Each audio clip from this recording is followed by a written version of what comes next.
The following story is totally made up by me. All the characters are fictitious except me.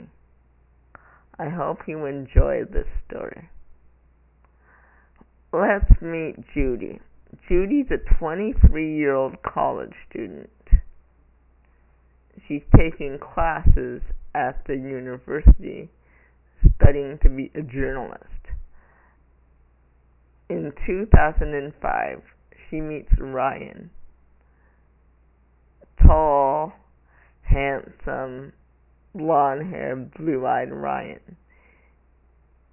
They meet at a party when she accidentally spilled her drink on him. He walks her home, and that night he kisses her for the first time, and she can't believe that such a great guy would be interested in her. Her parents, although Ryan is a wonderful man and everything, in Judy's eyes, her parents and brother know that there's something wrong with this guy. They don't know what, but they know that there's indeed something wrong with this guy. He's a typical college student. He's a science major at the same university that Judy is going to. But despite all that, there is something wrong with this guy, and Judy's family keeps on telling her that they don't know what it is about him, but there is something wrong with this guy. But Judy is so in love and so enamored with Ryan, she doesn't see it. And one day, they're at a party, and there's this young guy just looking at her. Not in a bad way, not in a staring way, but just looking at her. You know how people look at people. And Ryan gets sort of jealous. And he says, "Why is that person looking at you?" And she says, "Well, I don't know. I don't even know that person." Well, he says, "Well, he shouldn't be looking at you. You're my girlfriend." And she's like, "Ryan, relax. He just, I don't know why he's looking at me. Maybe he thinks I'm good looking." He's like, "Well, you're my girlfriend. Nobody should be looking at you but me." And she's like, "Whoa, just chill out, okay?" And after that night at the party, things get progressively worse.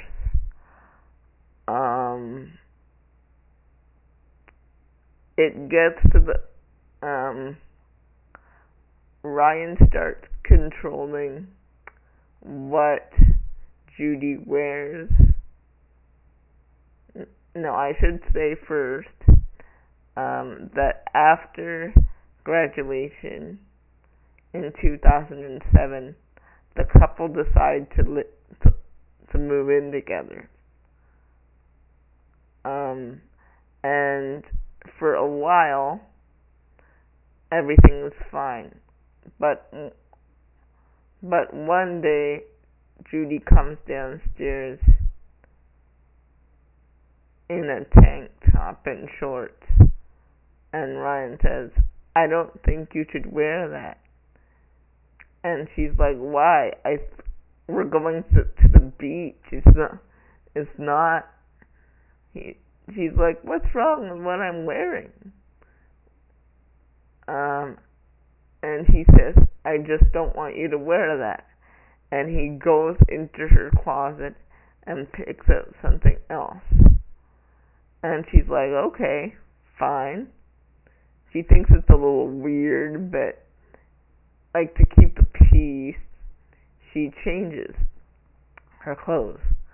And then after that beach episode, it gets progressively worse and worse and worse until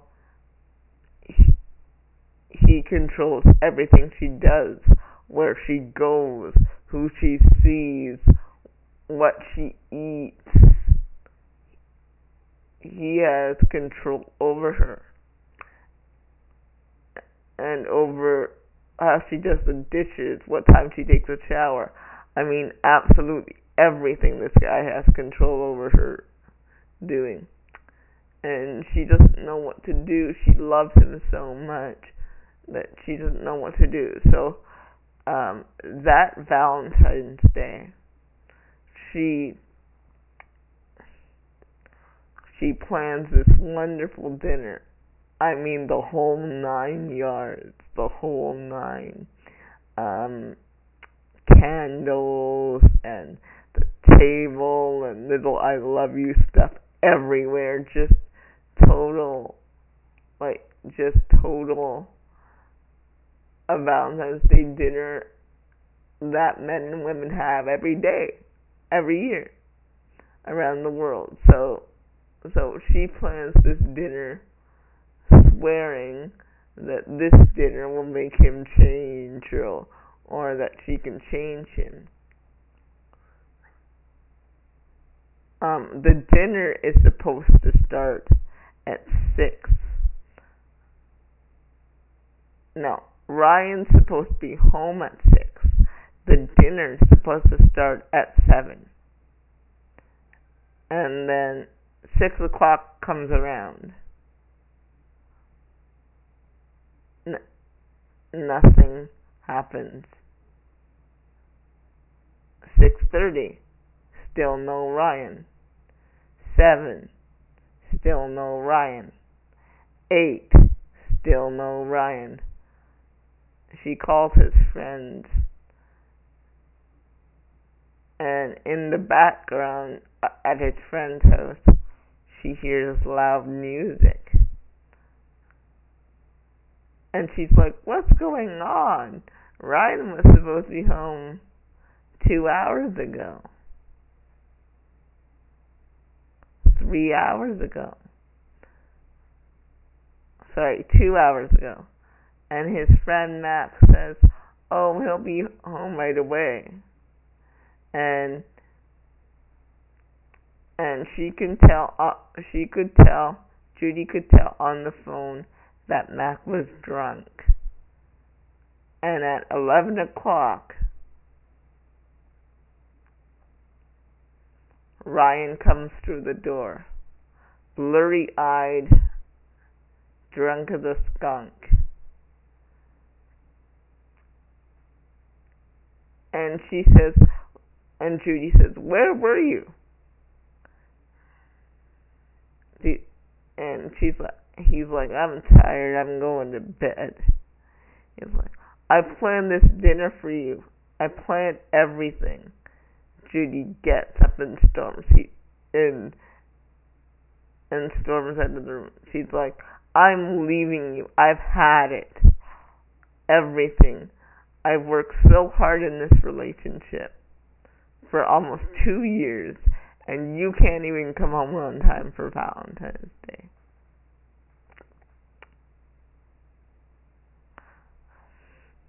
Ryan quickly grabs Judy's arms and says, don't talk to me that way. And he says the B word. He slaps her right across the face. While she's holding her face, he's like, remember, I'm the man of this house, and you have to listen to me, and don't forget that. So So as time goes on, the beatings get worse and worse and worse and worse, till almost every week or two she's in the hospital with a broken arm, with her face swollen, and every other kind of injury. And then she'd wish, at night she'd wish that she'd listened to her family when they told her that he was no good. And he always said, after he beat her each time, that it was her fault. If she would just do what he said, everything would be alright. But she's too stupid to know that. So he has to beat some sense into her. At this time, Judy's self-esteem